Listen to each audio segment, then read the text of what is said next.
Fuck.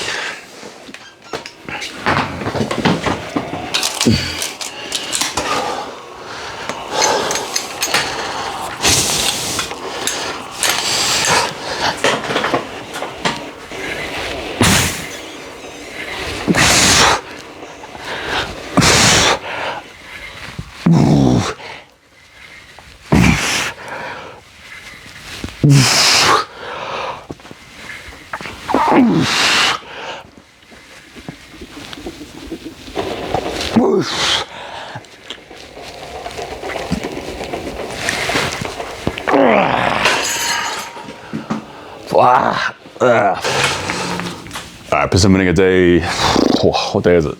207, back in biceps. Today I want to talk about questioning yourself when you're doing high intensity training. And this is something I do myself. And it's it's common for people in general to question their training. And I'll tell you what, I question myself and I question my programming far more when I used to do volume. But even to this day, even with decent results on high intensity training, I always wonder, couldn't I have been bigger if I did this? Could I have been stronger if I did this? Would I be better off doing this, that, and the other thing? And this is just what I do. I'm a bit of a neurotic person in some ways, and I question and I second guess and all that stuff. So I just want to talk about my head process lately, especially lately. I've been questioning high intensity a lot lately. Not necessarily rightfully so either. I mean, some aspects I have been rightfully so questioning it, or at least changing the dogma around what I've been taught about high intensity training. But anyway, that's what I'm going to be talking about today. But anyway, I'm going to do my left side. Is that contracting? No, good.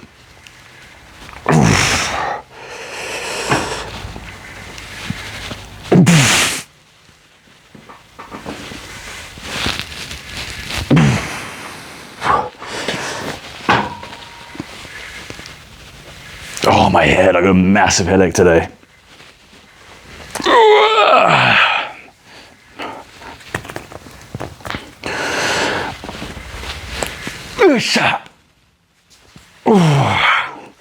Fuck.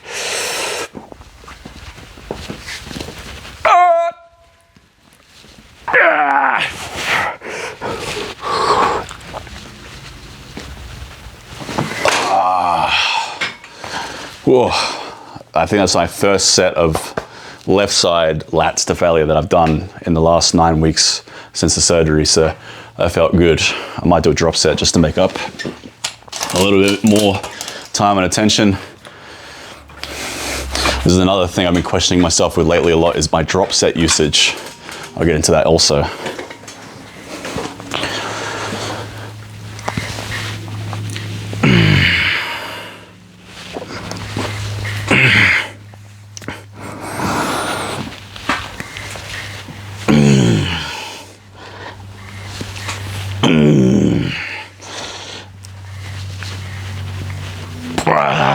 Shit.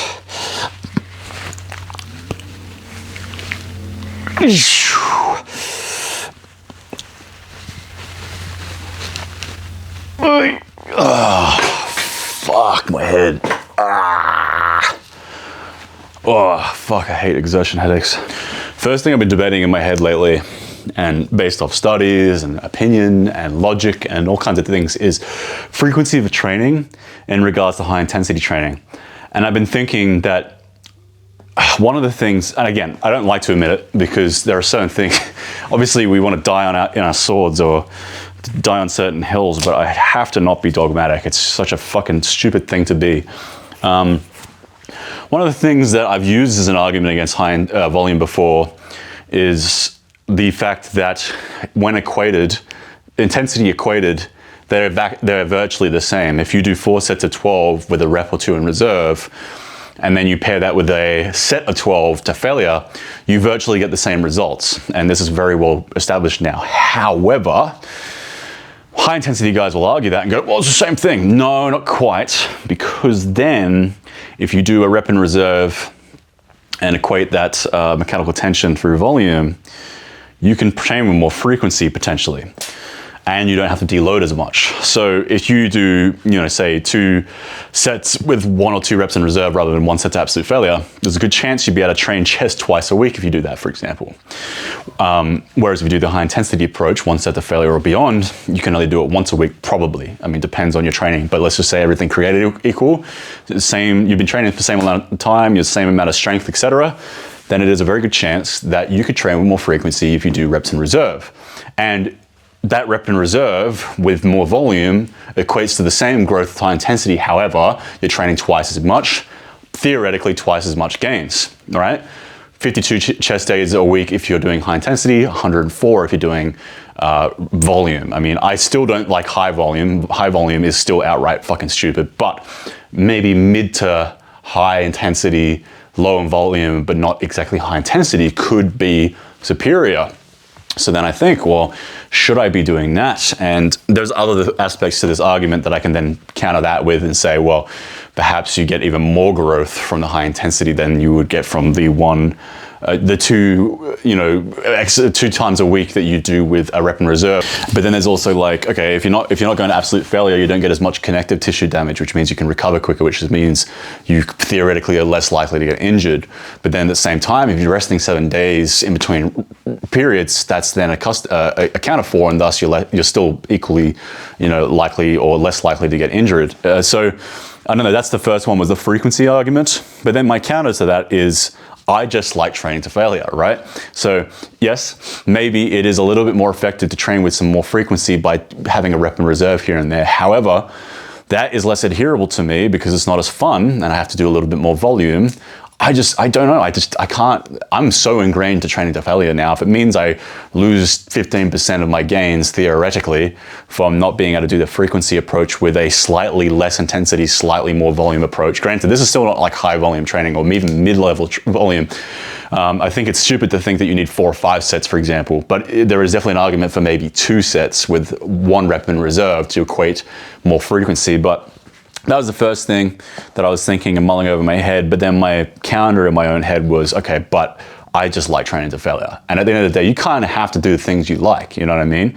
And also the data on all those different nuances isn't comprehensive enough yet anyway to really necessarily illustrate whether or not you could then get away with more, training frequency and the 48-hour, protein synthesis idea or model where it's like, all right, well then do full body training, but then I can't do any intensity because full body is so fatiguing, and by the time you get to your carbs at the end of the workout, you've fucking got no intensity left. So it's like there's many arguments I have for high intensity that aren't necessarily. Yes, you could argue that one thing's more optimal in a higher volume approach, but then there's significant aspects that then are more optimal in high intensity. So it's also picking your poison. My accessories are going to massively be impacted by my fatigue level from doing more volume and more frequency. If you're training with heaps of frequency, it's much harder to have accessory day, or you're basically forced to throw accessories at the end of your main days, like back and biceps or legs, etc. And then your accessories start to fall behind, like your traps, your calves, your forearms, etc. And these are things that used to massively hinder, or were massively hindered by volume training for me. It wasn't until I started doing high intensity did my calves, forearms, traps and stuff start to grow. Abs being a massive one. I just couldn't train abs at the end of a volumistic leg day.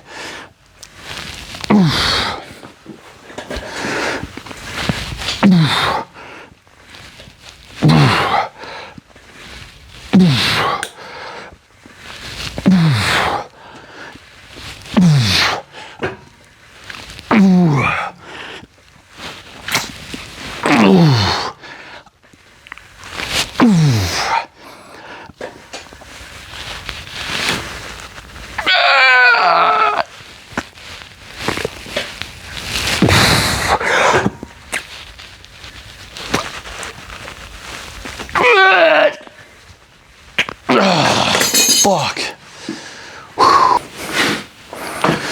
The other thing about this is about high intensity or training in general is like you could have something told to you that's not necessarily right, but as said from such an eloquent high intelligence level or someone with authority, like the, appeal to authority figure, all of a sudden you're like, that's right.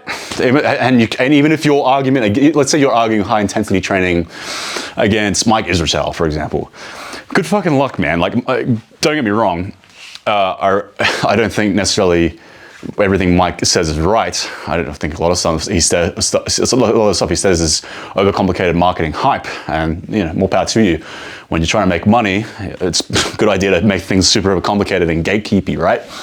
But you could, let's just say theoretically, and high intensity is actually just straight superior to volumistic training. Like, I'm not saying necessarily it is, but let's just say theoretically it is. And you were right, but your IQ is 105 and Mike Israetel's is like 130. And Mike Israetel has 30 years of experience in exercise science, and you only have a year. You're still right, but you're gonna look very fucking wrong in the context of debating against someone who's just so much more intelligent and experienced than you. They can use a bunch of strawmans, they could use a bunch of semantics to make you seem like, oh, well, actually, holy shit, I am fucking wrong, but you might be right. And this is why, you need equally like a Paul Carter, for example, who is like equally as experienced as Mike Israetel, and, in my opinion, even more intelligent and more critical thinking and less biased towards his marketing hype. Again, I'm biased because Paul Carter is much more of a high intensity guy.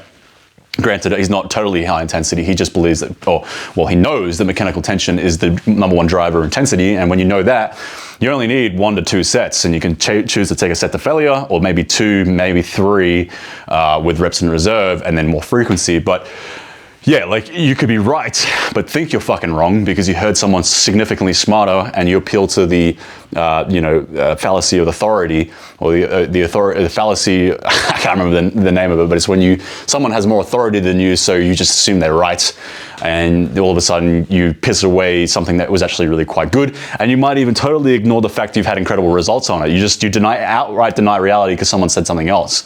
Tom Platz says that squats are the best thing you can do. Tom Platz has the biggest fucking legs of all time.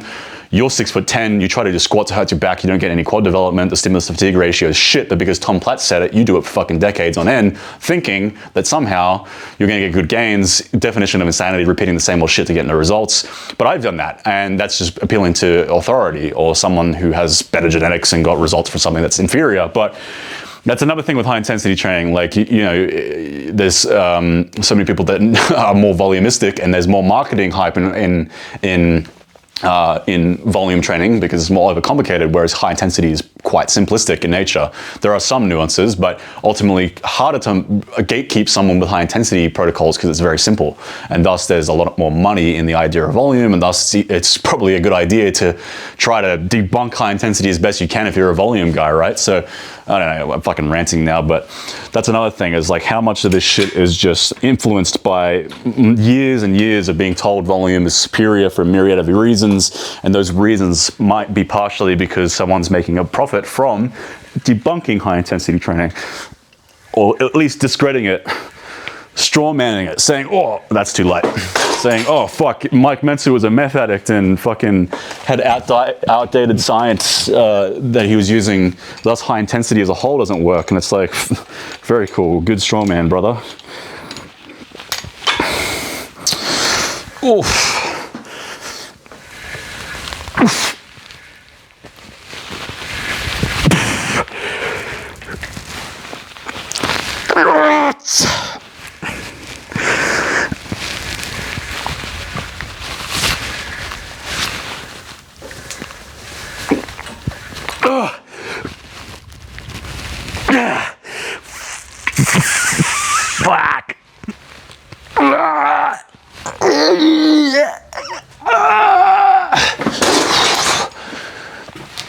Fuck. Fuck.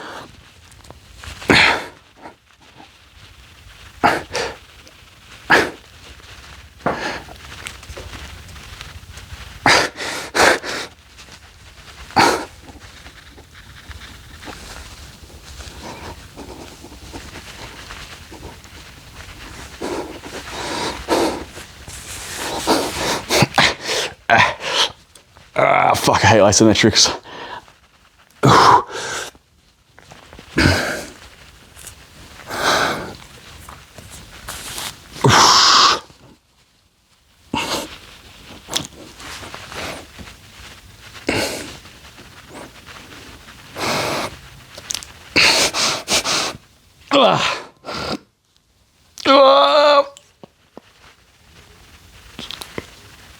I'm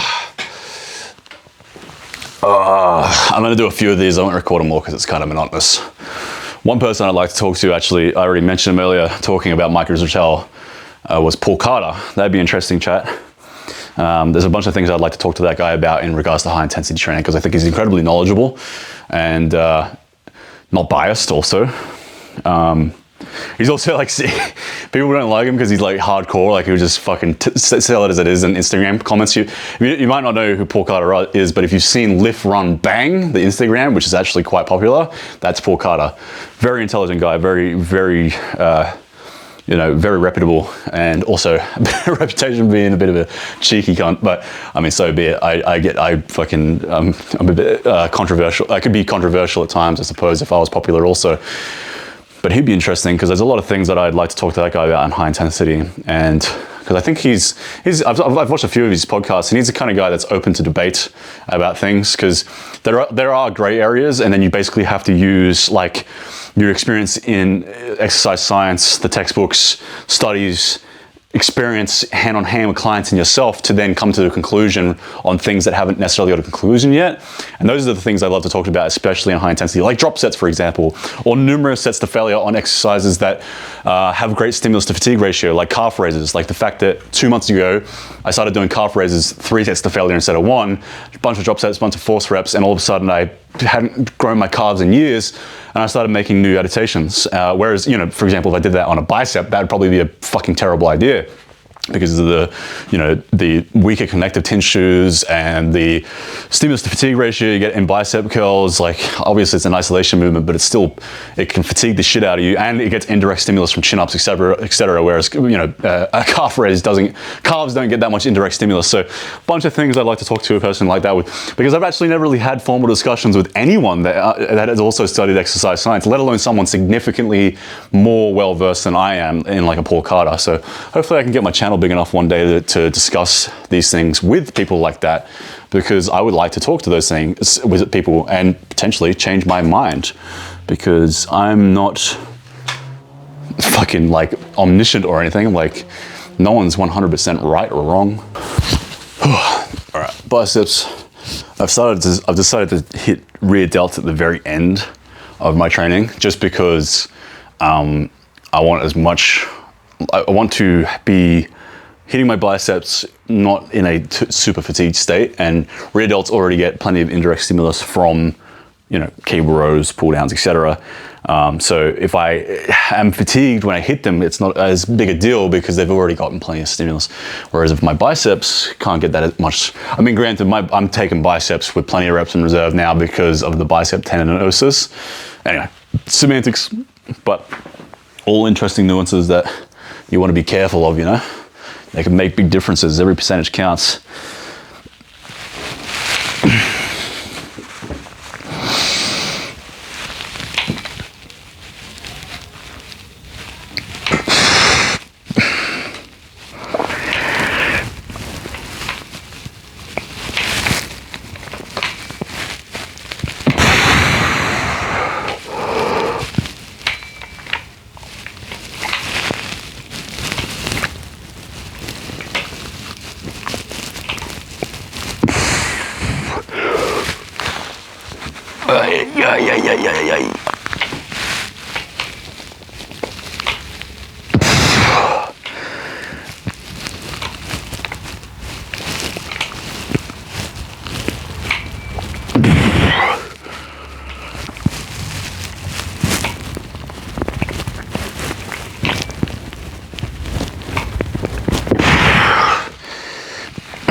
Oh, fuck my head. Oh my God.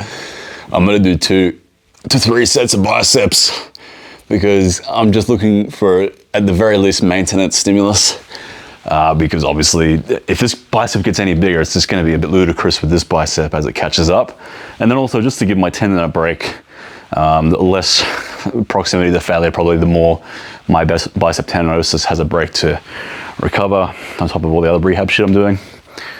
But at the end of the day, with high intensity training, it's the other arguments, not the optimization of hypertrophy and stimulus or recovery or frequency. that I like to think about as much. I like to think about the other nuances, like the fact that you can get accessories done better, in my case and many other cases. The fact that the workouts are shorter and you're not in the gym as much a week for someone who doesn't like training, 6 to 7 hours a week in the gym. It is easier to feel less fatigued throughout the day because you're not training as frequently. You might have 3 or 4 days off a week, depending on what your split's like. The fact that there's no noise, it's just very simple. You go in, you train to failure, you progressively overload, repeat. Very, very simple. And the fun of it, the stimulus of it, I enjoy it. It's fun putting my headphones on, listening to Sepultura or Pantera or fucking metal in general and just going after it, you know what I mean? So yes, if that means 5, 10, damn near 20% less gains, so be it. I will just get to my end result a little slower. That's okay. I'm okay with setbacks, they happen. And that's just like that's not permanent. That's a self-induced setback that I don't mind taking on for the adherence too. If I do volume or a bit more higher volume, I'm less likely to adhere, and I'm more likely to fuck up the variables because it's more complicated and I can't just get laser focus and focus in. So that's my biggest self-affirming argument for high intensity. When I start having those arguments in my head, is the fun, the adherence, the simplicity, and ultimately the better gains I've gotten from it anyway. I've gotten better gains than when I was training with volume. So when I argue against myself doing more frequency and volume, then all I have to think is go, well, when I did optimal volume training before, I wasn't getting optimal gains regardless. So on an individual basis, I react better to high intensity than volume, which might not be necessarily the case for other people. I'm a bit of a workhorse. I think I can recover quicker than the average person perhaps. But you got to take into account the adherence rates, the fun rates too. Those are equally important, if not more important than optimization, because that's what creates adherence.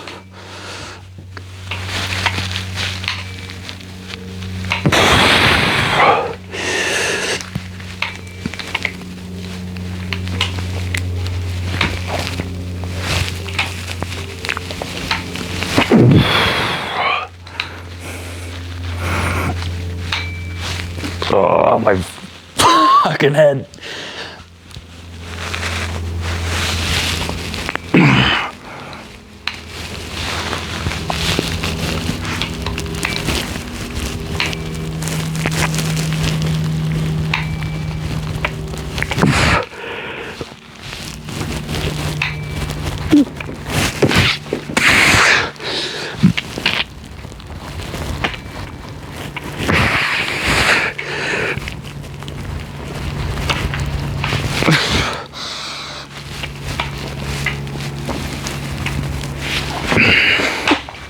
The other problem is, I was like about to stop 3-4 reps ago, just now, just a real-time example of this. I was about to stop just then, about 4 or 5 reps shy of failure, thinking I was a 1 or 2 reps shy of failure. Kept going and went, whoa, I got way more than that. So that's another thing is, some exercises it's easier to understand when you're close to failure, like a cable row. If you're a rep off, you know it. You're like, nah, there's no fucking way I'm getting another rep. Or an overhead press, you're like, there's no fucking way. Because you're like, that's it, that's not going back up again. Although it might sometimes. But a bicep curl, you're like, fucking, when am I failing here? Like, I really didn't know. So that's the other thing about reps in reserve. Like, are you really fucking 2 reps in reserve? Or are you like 5 reps in reserve? Which is why even if you do like reps in reserve, I think it's best to do some sets to failure to really get an understanding of what failure actually is, because people don't really know how much they got in the tank until they do high intensity for a bit. They're like, the amount of times I've told people when they do high intensity, you got to train to failure, not perceived failure, because you'll go like this. Oh, fuck, there's no way I'm getting another one, I'll just stop there. No, you didn't train to failure, bro. That's not high intensity. You got to go, all right, struggle for a few seconds and then go, oh, that's fucking it, that was failure. I actually physically failed. Every motor neuron recruited for sure, and that's failure, very cool. But if you don't know what that feels like, and I know what that feels like, and even then I wasn't sure when my rep in reserve was, right? So another nuance that I don't necessarily like about volume. Probably don't need another set, because I, for intents and purposes, did go to failure in that last set, but not the kind of failure I like. I like that failure where I'm like, I'm gonna die if I don't get this rep.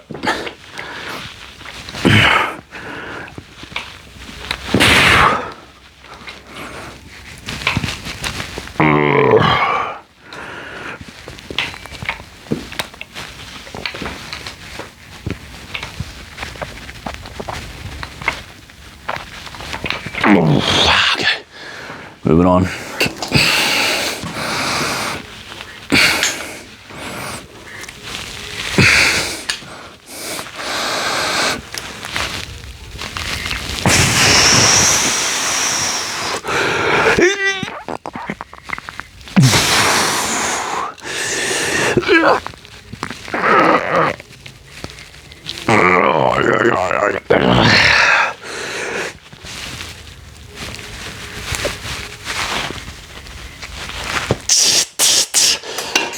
Fuck, that was a bit heavy. I'm gonna drop set that.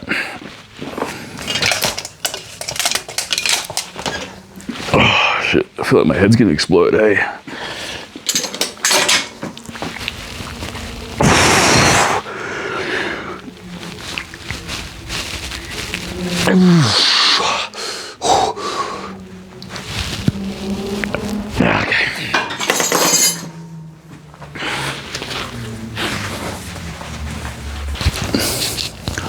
And yeah, if any of you guys are out there doing high intensity and questioning it, and neurotic fuckheads like I am, or just, you know, I don't know, whatever, and you're questioning it, think about the good gains you've gotten, because, you know, everyone gets good gains when they switch to high intensity. It's just fucking, it works.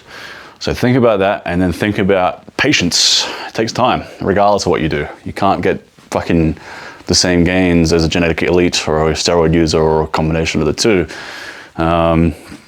Lee Priest says it best. It's just like bodybuilding's patience. It takes a long time to get big. It just does, regardless of what you're doing. It's not like if you're just getting it's not like, yes, of course, there might be a better variation of what you're doing to get more optimal gains than you're already getting. Maybe, that's what I always think in my head, questioning. Body dysmorphia, inducing neurosis and, you know, delusions perhaps. But, it also very well could be that you're getting optimal gains and you just fucking gotta be patient. You gotta have the patience, and you gotta have faith in the science and the anecdotes and your own experience and just what you intrinsically believe. And then while you're at it, try to add those little percentages as you go. Maybe your calves need a few extra sets. Maybe, you know, your traps need a few extra sets. Maybe your shoulders need less drop sets and rest pauses. Maybe that just needs a straight set to failure because that's all it needs, because front delts get indirectly stimulated by bench press and a whole host of other exercises. And if it's only been 3 months and you haven't gained heaps of muscle, maybe wait a little bit longer. But if it's been 6 to 9 months and you've been bulking and you've gained fuck all strength and size relative to your experience level, then yeah, maybe high intensity needs to be, you gotta change some shit, you know what I'm saying? So there is an individual component. Regardless of what the studies say, you are an individual. There are non-responders, there are hyper-responders, there are everything in between.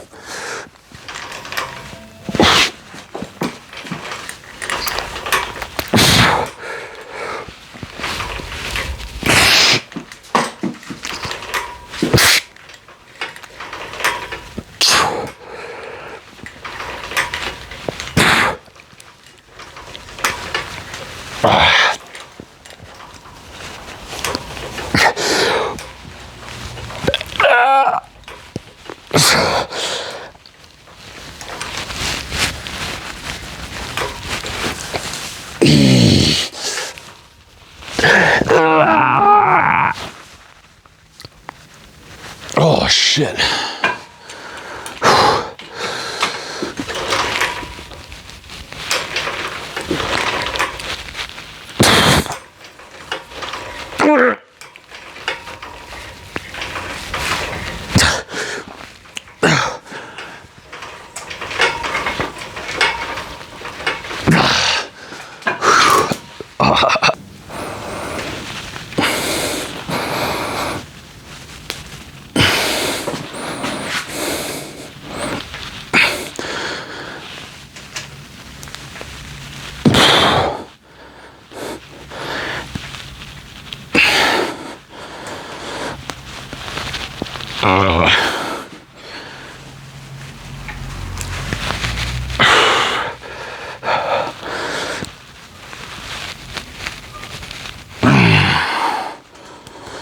Biceps lax, good.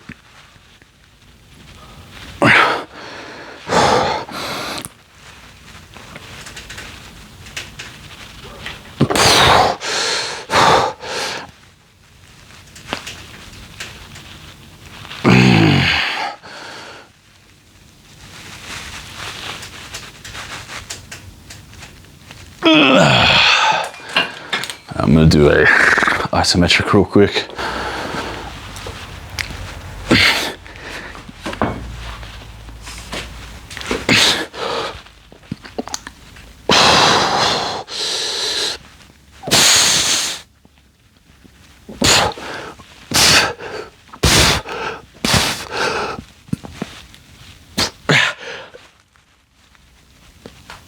This is the worst form of exercise when you have a headache.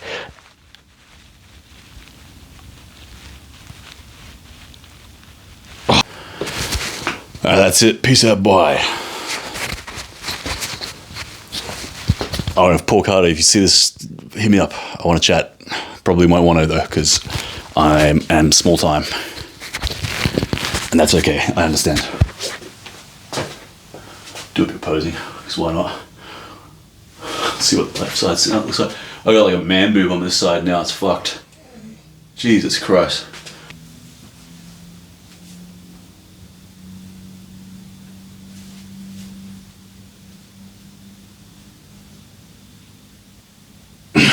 Be curious to see if there's any atrophy there. Well, there will be.